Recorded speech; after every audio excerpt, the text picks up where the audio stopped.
The best part of summer is seeing the next big movie, the next big event. The newest Spielberg movie like Jaws or Jurassic Park, or some new universes like Harry Potter or Ghostbusters littered theaters in the 80s, 90s, and early 2000s. Now all we get is Jurassic Park 6, Jurassic World 3, Ghostbusters 5, and The Fantastic Beasts 3. So what happened? Where did all the good blockbusters go? And what role did we play in this travesty? We're going to be looking at 3 different points while cleaning up after my cat. The third point, not sure you're gonna like. Before we get to point 1, let's talk about what a blockbuster is. That's an easy question to answer. You gotta give me better questions. It's a big movie released in summer, or just any big studio movie meant to bring in a ton of cash. I mean, that's pretty much it, but blockbusters are also movies that mean a lot to a lot of people. Unlike movies that get released in like 10 theaters and leave in 2 weeks, blockbusters are the evil villain in any James Bond movie. They're everywhere and seem to affect everyone. Coming out in thousands of theaters nationwide, sold out shows every night, 15 shows a day, and sticking around for months on end. Unless you're Aquaman 2. That doesn't mean they all like me. So now we understand the foundation of a blockbuster, but what's the difference between the old and the new ones? That's a great question. This brings me to point number 1. Rose-tinted glasses. Whenever you, my ex in this situation, looks back at our relationship, what do you see? A strapping young man with a small... When you look back at past relationships, what you most likely see are the good times, the intimate moments, the fun you've had. You likely don't see the petty arguments, the disappearing acts, or the forgotten birthdays. Not that I would do that. This is the blockbuster from years past. We all look at nostalgic pieces of time as maybe better than they were. That's a knife.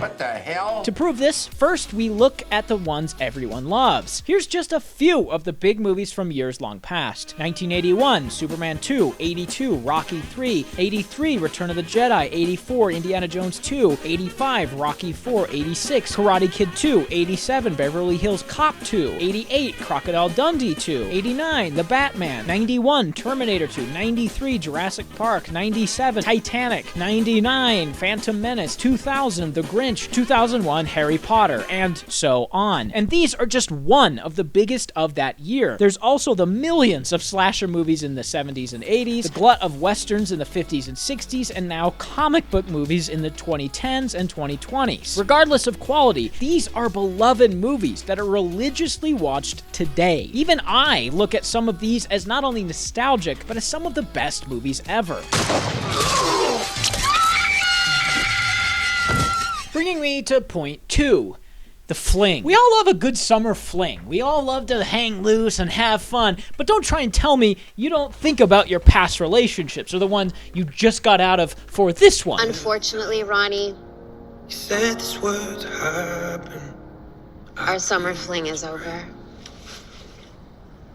We all think about these past relationships because the present is often very difficult to accept until it becomes the past. Right now, the modern blockbuster is mostly movies based on older flings, playing on the nostalgia of people's love of some of these old blockbusters, even leading people to claim Hollywood is out of ideas entirely. Would you say that 99% of all movies today are garbage?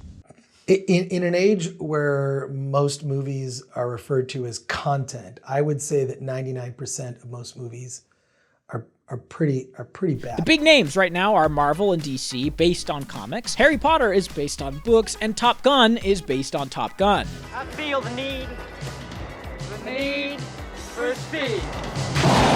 Then you have billions of sequels, like 15 different Fast and Furious movies, 12 different Star Wars movies, and even 5 Toy Story movies. It's quite the hellscape of things we know, things we've seen, and things we don't really need shoved down our throats again. The craziest part is that modern blockbusters are movies that are considered failures if they don't make $1 billion, a feat that only 10 or so movies a year makes happen. When hundreds of studio movies are released per year, it's amazingly difficult to get a movie to this level. And I know what you're thinking. Do they have to make that much money? Do they have to make $1 billion? The short answer is not really, but the longer answer is they kind of do to make up for the ballooning budgets in Hollywood right now. Let's do some easy math. Avengers Endgame is rumored to have a budget of $400 million, which means it can make $600 million if it hits $1 billion, right? Wrong. You have to account for advertising budget, which is usually the same as the film's budget, meaning Disney was in Endgame for roughly $800 million.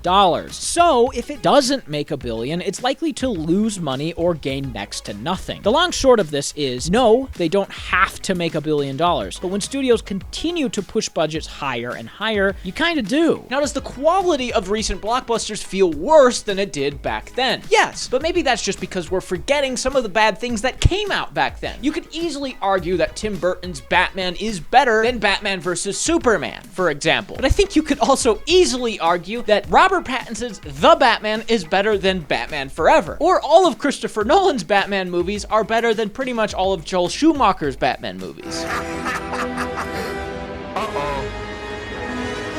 This brings us to point number 3, the breakup, which is always painful. Whether it's you or them, it's gonna hurt. And if you're the one doing the breaking up, it's usually because you've learned something about yourself that makes you believe that it's not gonna work. We all want some easy answer that can change everything, but unfortunately, there isn't one. As we've seen, the blockbuster is what it always has and always will be. Money-making machines for the film industry that rely on either great directors or great properties, and in the best cases, both, if you're lucky. Just looking at the most profitable movies of the last 4 decades, you can see blockbusters have always been the way they are now. Larger budget, safe bets. Making a big movie is nearly impossible. Getting a script written and approved, directors hired and approved, and getting a budget large enough to cover these big scopes is 1,000 to 1 odds. But the real question is, if we are truly tired of the current blockbusters, can we easily change them with our wallets? Madam Web seems to be pointing at this very shift in tide. The idea that Hollywood is creatively bankrupt is clearly not true. What is true, and is probably more difficult to swallow, is the fact that